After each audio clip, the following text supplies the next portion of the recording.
ഇവിടെയാണ് താമസം. 10-40 വർഷമായിട്ട് അദ്ദേഹം സങ്കടത്തോടുകൂടെ ഒരു കാര്യം പറഞ്ഞു. നിങ്ങളൊക്കെ ഓതുന്ന പോലെ, നിങ്ങളൊക്കെ ചൊല്ലിപ്പറയുന്ന പോലെ ഒരുപാട് ദിക്റുകളും ഖുർആനൊന്നും എന്നെ കൊണ്ടാവുന്നില്ല. എനിക്ക് ഖുർആൻ ഒന്ന് സരളമായി ഓതണമെന്ന് ആഗ്രഹമുണ്ട്. എന്നെ കൊണ്ടാവുന്നില്ല അത്രക്ക്. ഞാൻ പഠിച്ചെടുക്കുന്നു. എന്റെ മക്കളെയൊക്കെ ഞാൻ പഠിപ്പിച്ചു. അവരൊക്കെ അള്ളാഹുവിന്റെ ദീനിന്റെ അഹ്ലുകാരാണ്. പക്ഷെ എനിക്കാവുന്നില്ല. എനിക്കും കൂടെ അതിന് മരണത്തിന് മുമ്പൊന്ന് സാധ്യമാകാൻ ദുആ ചെയ്യണേ. ഞാൻ അത്ഭുതപ്പെട്ടു പോയി. ഒരു മനുഷ്യൻ പറയുന്ന ആഗ്രഹമാണ്. നമ്മളൊക്കെ പറയും, മോന് ജോലി കിട്ടാൻ ദ്വാരക്കണേ, വീട് പണി തീരാൻ ദ്വാരക്കണേ, കുട്ടീന്റെ കല്യാണം ശരിയാവാൻ ദ്വാരക്കണേ, എന്തൊക്കെ പറയാറുണ്ട് നമ്മള്. ഈ മനുഷ്യൻ പറഞ്ഞ ആഗ്രഹം, എനിക്കൊന്ന് ഖുർആൻ മനോഹരമായി ഒന്ന് ഓതാൻ എനിക്കൊന്ന് സാധിക്കണം, അതിനുവേണ്ടി ദുആ ചെയ്യണേ എന്ന് പറഞ്ഞ മലയാളിയായ ഒരു മനുഷ്യൻ. നമ്മൾ ആലോചിച്ചു നോക്കണേ.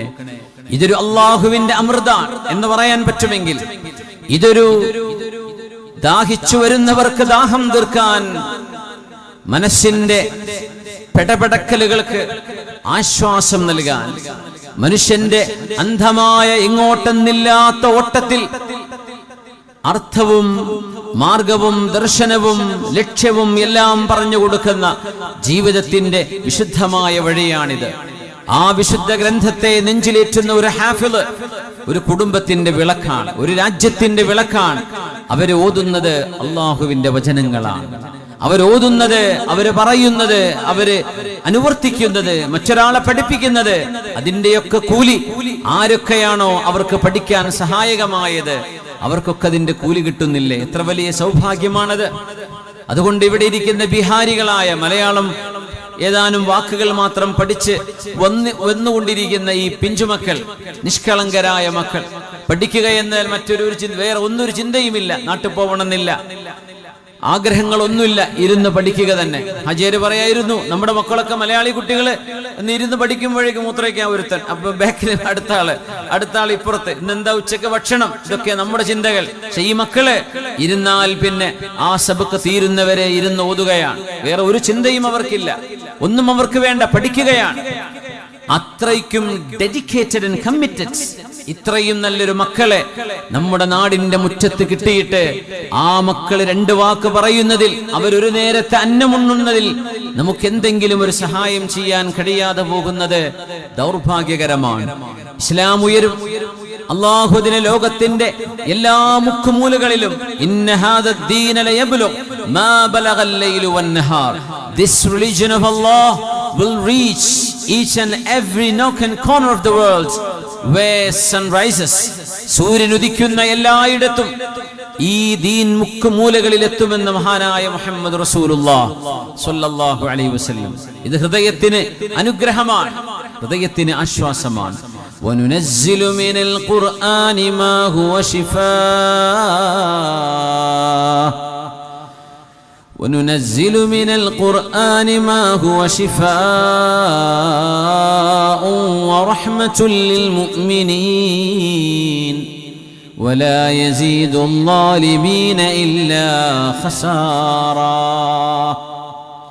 സയ്യിദ് മുഹമ്മദ് ഖുത്തുബിന്റെ ഒരു അനുഭവം അദ്ദേഹം പറയുന്നു. അദ്ദേഹത്തിന്റെ ആശയങ്ങളോട് യോജിപ്പുള്ളത് കൊണ്ടല്ല, പക്ഷെ അദ്ദേഹം എഴുതി വെച്ച അദ്ദേഹത്തിന്റെ ഒരു അനുഭവം, കൈറോവിൽ നിന്നൊരു ഷിപ്പിൽ ന്യൂയോർക്കിലേക്ക് പസഫിക് സമുദ്രം കടന്ന് പോകുന്ന ഈജിപ്ഷ്യരുടെ ഒരു യാത്രയെ കുറിച്ച് അദ്ദേഹം പറയുന്നു. അന്ന് അദ്ദേഹം അവിടെയുണ്ട്. ഒരു വെള്ളിയാഴ്ച ദിവസം ആ കപ്പലിൽ ആദ്യമായി ജുമുഅ നിർവഹിക്കപ്പെട്ടു. ആ ജുമുഅക്ക് സയ്യിദ് ഖുതുബ് നേതൃത്വം കൊടുത്തു അത്രേ. അദ്ദേഹത്തിന്റെ ആശയങ്ങളോ സിദ്ധാന്തങ്ങളോ ഒന്നുമല്ല ഞാനിവിടെ പറയുന്നത്, അതിനോടൊക്കെ വ്യക്തിപരമായി വിയോജിപ്പുകളുണ്ട്. പക്ഷേ അദ്ദേഹത്തിന്റെ ഈ ഒരു അനുഭവം അദ്ദേഹം പറയുന്നു, ഞങ്ങളൊക്കെ കപ്പലിലുള്ള മുഴുവൻ സ്റ്റാഫിനോടും പറഞ്ഞു, ഇതിൽ മുസ്ലിമീങ്ങളായ ആളുകൾ, നിങ്ങൾക്ക് ജോലി തിരക്കുകളില്ലെങ്കിൽ ഇന്നത്തെ ജുമുഅക്ക് വന്ന് നിങ്ങൾ സംബന്ധിക്കണം. അങ്ങനെ കപ്പലിന്റെ ഡെക്കിൽ ഒരു ജുമുഅയുടെ പ്രയർ ഹാള് അവർ ഉണ്ടാക്കുകയും സയ്യിദ് ഖുതുബ് അവിടെ ഖുതുബ നിർവഹിച്ചു. ഒരുപാട് ആളുകൾ, ഓഡിയൻസ് മുസ്ലിമീങ്ങളായ ആളുകളുണ്ട് ജുമുഅയിൽ. ആ ജുമുഅ നടക്കുന്നത് പസഫിക് സമുദ്രത്തിലാണ്, കപ്പലിലാണ്. അവർ ന്യൂയോർക്കിലേക്ക് പോകുന്ന യാത്രയിലാണ്. അങ്ങനെ ഈ കാഴ്ച കാണാൻ കപ്പലിൽ യാത്രക്കാരായ ഒരുപാട് ഇംഗ്ലീഷുകാരുണ്ട്. അവരൊക്കെ നോക്കി നിൽക്കുകയാണ്. നിസ്കാരമൊക്കെ കഴിഞ്ഞു, ഖുതുബ കഴിഞ്ഞു. അവർക്കിത് എന്താണ് ഇതിന്റെ പേരെന്ന് പോലും പറയാൻ അവർക്കറിയുന്നില്ല.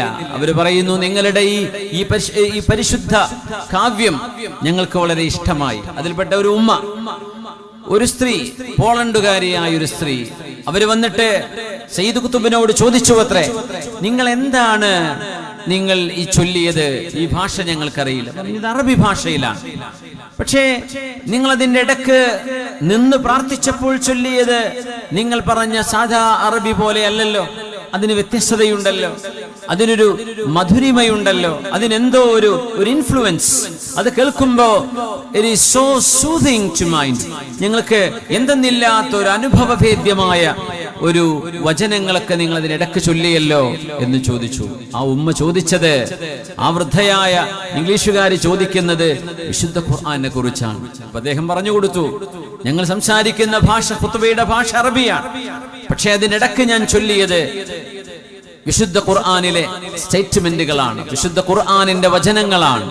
അങ്ങനെ അവർ ചോദിച്ചു, നിങ്ങൾ ഒന്നുകൂടെ ഒന്ന് ഓതിത്തരുമോ? കപ്പലിൽ ദിവസങ്ങൾ എടുക്കുന്ന യാത്രയാ, കെയ്റോ ടു ന്യൂയോർക്ക്. നിങ്ങൾ ആലോചിച്ചു നോക്കണം, മെഡിറ്ററേനിയനും കടന്ന് പസഫിക്കും കടന്ന് അങ്ങ് എത്തണം. അങ്ങനെ ആ ഒരു യാത്രയിൽ ആ സ്ത്രീ ചോദിച്ച ചില ചോദ്യങ്ങൾക്ക് മറുപടിയായി വിശുദ്ധ ഖുർആന്റെ വചനങ്ങൾ ഓതിക്കൊടുത്തപ്പോ ആ ഉമ്മയുടെ കണ്ണിന്ന് കണ്ണുനീര് വന്നത് അദ്ദേഹം ശ്രദ്ധിച്ചു. ആ ഉമ്മ വിശുദ്ധ ഇസ്ലാമിന്റെ മനോഹരമായ മുറ്റത്തേക്ക് വന്നു. ആ ഉമ്മ ഇസ്ലാം സ്വീകരിച്ചു, വിശുദ്ധ ഖുർആൻ പഠിച്ചു. അവരെ വിശുദ്ധ ഖുർആനിലേക്കും ദീനിലേക്കും വരാനുണ്ടായ സാഹചര്യത്തെക്കുറിച്ച് അവര് ലേഖനം എഴുതി. അതിന്റെ ഉൾസാരം വിശുദ്ധ ഖുർആൻ കേൾക്കാൻ കിട്ടിയ അവസരമായിരുന്നു. നമ്മളിത് കേൾക്കുന്നുണ്ടോ? എന്റെ പ്രിയപ്പെട്ട മക്കളോട് ചോദിക്കാൻ, നമ്മുടെ മക്കളൊക്കെ പാട്ട് പാടുന്നു. എന്തൊക്കെ പാട്ടുകളാണ്! ഇല്ലൂമിനാറ്റി പാട്ടുകൾ. കുട്ടികളുടെ നാവിലൊക്കെ അതാണ്. മക്കളെ, എന്താ ഇല്ലൂമിനാറ്റി എന്ന് പറഞ്ഞാൽ അറിയോ? എന്താ ഇല്ലൂമിനാറ്റി? മലയാള ഭാഷയില് മലയാളി സിംഗർമാർ പുതിയ ട്രെൻഡുകൾ കൊണ്ടുവരുന്ന അവർക്ക് പോലും അറിയോ എന്ന് എനിക്കറിയില്ല. എന്താണ് ഇവർ പറയുന്നത്? ഇല്ലൂമിനാറ്റി എന്ന് പറയുന്നത് തീ കൊണ്ട് സൃഷ്ടിക്കപ്പെട്ട പിശാചുക്കൾക്ക് പറയുന്ന ഇംഗ്ലീഷുകാരനിട്ട പേരാണ് ഇല്ലൂമിനാറ്റി.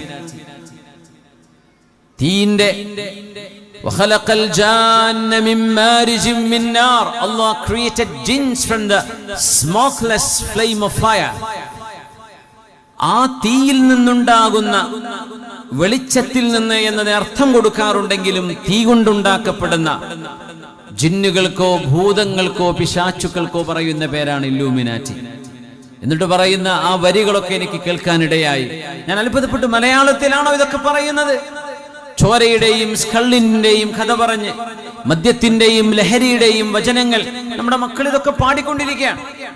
പിശാചിനെ ആവാഹിക്കുന്ന വാക്കുകൾ, പൈശാചികതയെ ഉത്തേജിപ്പിക്കുന്ന ചിന്തകൾ, ഇതൊക്കെ സൂചിപ്പിക്കുന്ന ചില സാംസ്കാരികമായ വേദനാജനകമായ ചില തലങ്ങളുണ്ട് എന്ന് പറയാതെ വയ്യ. വിശുദ്ധ ഖുർആൻ നമ്മുടെ മുമ്പിൽ ഉണ്ടായിരിക്കെ നമ്മുടെ മക്കളുടെ നാവിലൂടെ വിശുദ്ധ ഖുർആനിന്റെ മനോഹരമായ വല്ലുഹാ വല്ലൈലി ഇദാ സജാ മാ വദ്ദഅക റബ്ബുക വമാ ഖലാ വലൽ ആഖിറതു ഖൈറുൽ ലക മിനൽ ഊലാ. എത്ര മനോഹരമാണ് ഖുർആൻ. അത് ഓതാൻ നമുക്ക് സമയമില്ലല്ലേ, കേൾക്കാൻ നമുക്ക് സമയമില്ല. ഈ ഇല്ലൂമിനാറ്റി പാടാനും ചാടാനും കേൾക്കാനും പ്ലേ ചെയ്യാനും. വീണ്ടും ഇന്ന് ഞങ്ങൾ സുൽത്താൻ ബത്തേരിയിൽ നിന്ന് രാവിലെ ഉച്ചയ്ക്ക് അവിടെ നിന്നാണ് വരുന്ന വഴിക്ക് ടൂറ് പോകുന്ന ഒരുപാട് ബസ്സുകളുണ്ട്. അതിലൊരു ബസ്സിൽ ഞാൻ ഇത് ശ്രദ്ധിച്ചു, ഈ പാട്ട് പാടിക്കൊണ്ടിരിക്കുകയാണ്. ഭയങ്കര ചാട്ടവും DJ എന്തൊക്കെയാ. ഇല്ലൂമിനാറ്റി, പിശാച്ച് എന്നായി പറയുന്നത്. പിശാച്ച്, ശൈത്താന്മാർ. നമ്മുടെ മക്കൾക്ക് അറിയില്ലായിരിക്കും എന്തായി പറയുന്നത്. പുതിയ പാട്ടാണ്, പുതിയ ട്രെൻഡാണ്. അത് പാടുന്ന ആളുകളെ കുറിച്ച്, അവരുടെ കരിയറിനെ കുറിച്ചൊന്നുമില്ല ഞാൻ പറയാം. പാട്ടിന്റെ കണ്ടന്റുകളിൽ ചില വിഷവിത്തുകൾ അടങ്ങിയിരിക്കുന്നുണ്ട് എന്നുപോലും അറിയാതെയാണ് യുവജനങ്ങൾ ഇതിന്റെ പിന്നാലെ അങ്ങ് ചാടിക്കൂടുന്നത്. നമ്മൾ പറയുന്ന വാക്കുകൾ ഇന്ന السمع والبصر والفؤاد كل أولئك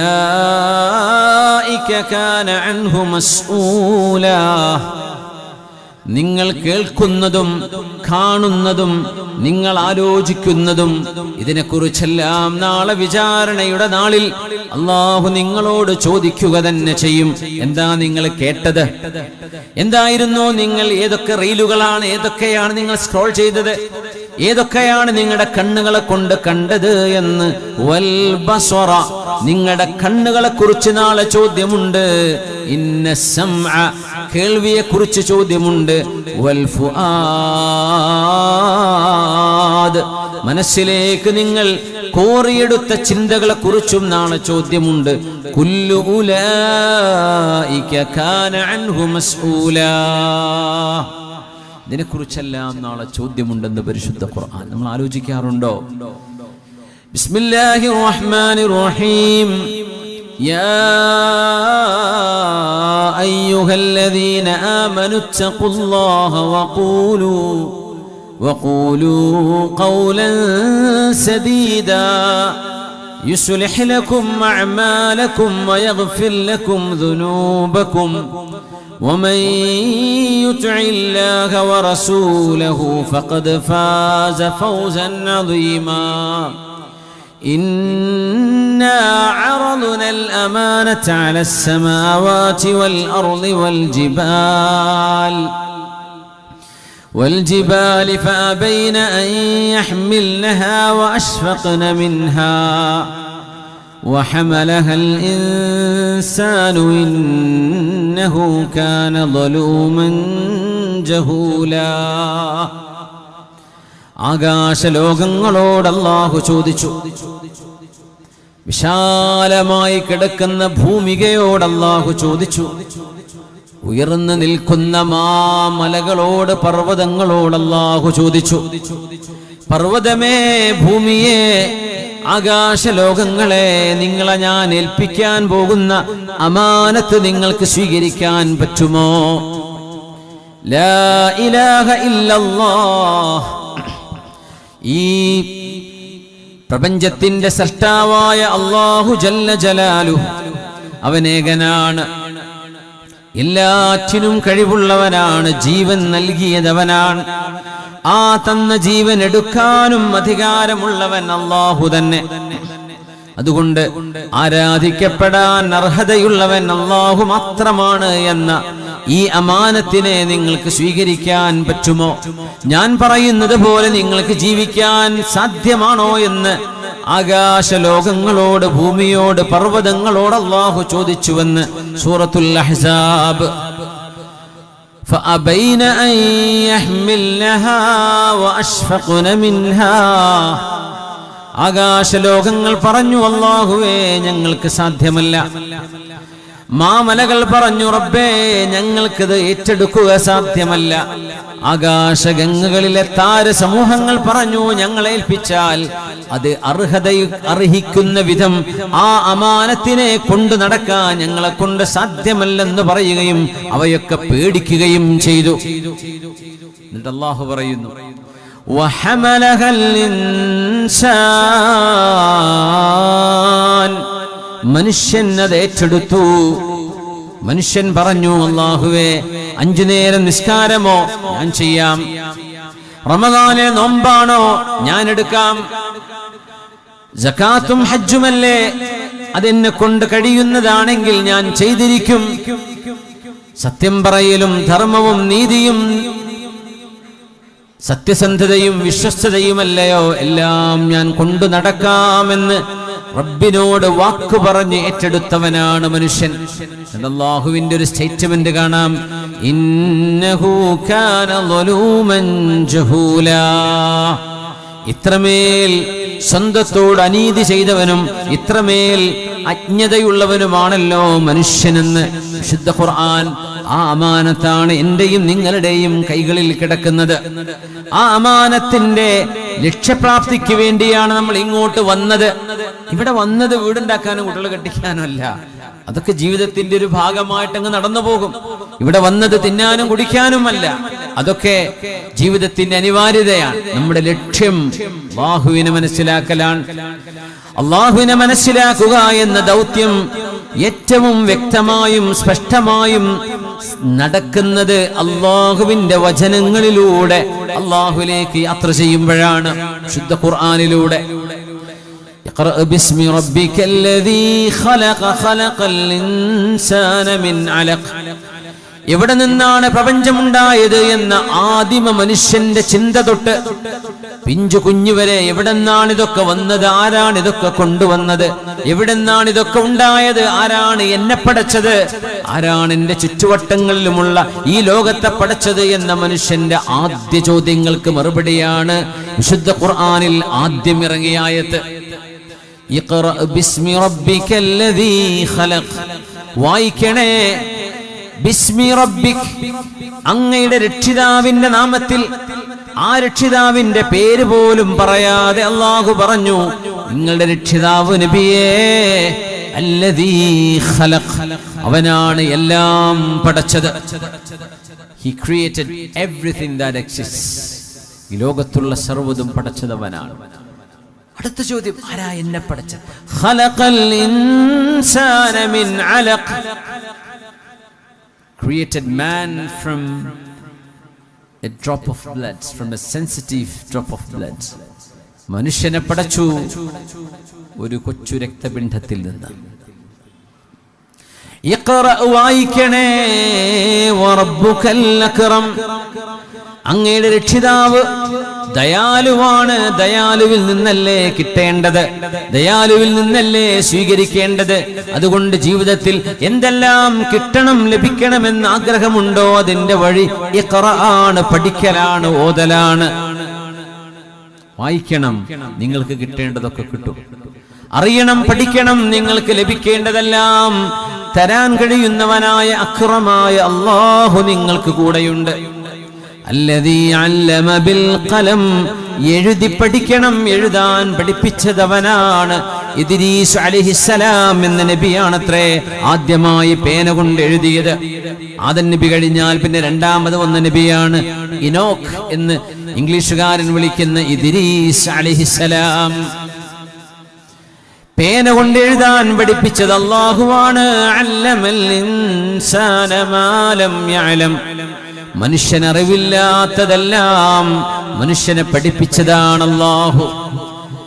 വല്ലാഹു അഖ്റജകും മിൻ ബുതൂനി ഉമ്മഹാതികും ലാ തഅലമൂന ശൈആ. You have come out of the womb of your mothers and you did know nothing. ഉമ്മയുടെ ഉദരത്തിൽ നിന്ന് ഭൂമിയിലേക്ക് വരുമ്പോഴേ നമുക്കൊന്നും അറിയില്ലായിരുന്നു. പിന്നൊക്കെ പഠിച്ചതാണ്. ഉമ്മ പഠിപ്പിച്ചു, ഉപ്പ പഠിപ്പിച്ചു, കൂടെയുള്ള ആളുകൾ പറയുന്നത് കേട്ടു. വല്ലാഹു അഖ്റജകും മിൻ ബുതൂനി ഉമ്മഹാതികും, നിങ്ങളുടെ ഉമ്മമാരുടെ ഉദരങ്ങളിൽ നിന്ന് നിങ്ങളെ ഭൂമിയിലേക്ക് അല്ലാഹു നിങ്ങളെ പറഞ്ഞേച്ചപ്പോൾ വഅൻതും ലാ തഅലമൂന ശൈആ, you knew nothing. ഒന്നും അറിയില്ലായിരുന്നു. നമുക്ക് അജ്ഞതയിലാണ് നമ്മൾ ജനിച്ചത്. എന്നിട്ട് ജ്ഞാനം നൽകിയത് അല്ലാഹുവാണ്. ആ റബ്ബിന്റെ അസ്തിത്വത്തെയാണ് സംസാരിക്കാനും എഴുതാനും ചിന്തിക്കാനും ഫിലോസഫി വായിക്കാനും സമയമാകുമ്പോഴേക്കും ആ റബ്ബിനെയാണ് ഒന്നും അറിയാതെ ജനിച്ച ഈ കുഞ്ഞായി ജനിച്ച മനുഷ്യൻ പിന്നെ നിരീശ്വരവാദം പറയുന്നത്, നിർമ്മിതവാദം പറയുന്നത്, ഇലാഹില്ലാവാദം പറയുന്നത്. എത്ര വലിയ അനീതിയാണ് മനുഷ്യൻ പടച്ചവനോട് ചെയ്യുന്നത്. എത്ര വലിയ അനീതിയാണ്. മൂസ നബി ചോദിച്ചു, അല്ലാഹുവേ ഒരു കാര്യം എനിക്ക് നിന്നോട് ചോദിക്കാണ്ട് റബ്ബേ, it's one and only request. എന്താ മൂസ നബിയെ, പറഞ്ഞോളൂ. അല്ലാഹുവേ എന്നെ ഒരുപാട് ആളുകൾ കളിയാക്കുന്നുണ്ട്. നിന്നെക്കുറിച്ച് ഞാൻ ആളുകളോട് പറയുമ്പോ ബനൂ ഇസ്രായേലുകളിലെ ഈജിപ്തിലെയും സീനാ മരുഭൂമിയിലെയും എന്റെ ശത്രുക്കൾ എന്നെ കളിയാക്കുന്നുണ്ട്, പരിഹസിക്കുന്നുണ്ട് റബ്ബേ. അതുകൊണ്ട് അവരുടെ വായക്കൊന്ന് മൂടിക്കെട്ടാനൊന്ന് സഹായിക്കുമോ പടച്ചോനെ? അവരോടൊന്നും എന്നെ കളിയാക്കരുത് എന്നൊന്ന് പറഞ്ഞേക്കണേ. അല്ലെങ്കിൽ അവർക്ക് കളിയാക്കാനും പരിഹസിക്കാനും സർക്കാസം ചെയ്യാനും ഒരവസരം കൊടുക്കാതെ നീ എന്നെ ഒന്ന് സഹായിക്കണേ എന്ന് ചോദിച്ചപ്പോ അല്ലാഹു ജല്ല ജലാലു സയ്യിദുനാ മൂസ നബി അലൈഹിസ്സലാമിനോട് കൊടുത്തൊരു മറുപടിയുണ്ട്. മൂസ നബിയെ, ഞാൻ എനിക്ക് വേണ്ടി പോലും എന്റെ സൃഷ്ടികളോട് ചെയ്യാത്തതാണോ? നിങ്ങൾ എന്നോട് ചെയ്യാൻ പറയുന്നത്? ഞാൻ പടച്ച എന്റെ സൃഷ്ടികൾ എന്നെ കുറിച്ച് പറയുന്നുണ്ട് ഞാൻ അവരുടെ പടച്ചവനല്ല. അവരുടെ വായൊന്നും ഞാൻ മൂടിക്കെട്ടിയിട്ടില്ല മൂസ നബിയെ. അത് മാത്രം നിങ്ങൾ എന്നോട് ചോദിക്കേണ്ട. നിങ്ങൾക്ക് ഇത് കേൾക്കുമ്പോ വേദനയുണ്ടെങ്കിൽ പടച്ചവനായ ഞാൻ, ആ രക്ഷിതാവായ ഞാൻ അവരുടെ രക്ഷിതാവല്ലെന്നവർ പറയുമ്പോ എനിക്കെത്ര വേദനയുണ്ട് മൂസ നബിയെ. അതുകൊണ്ട് ഇത്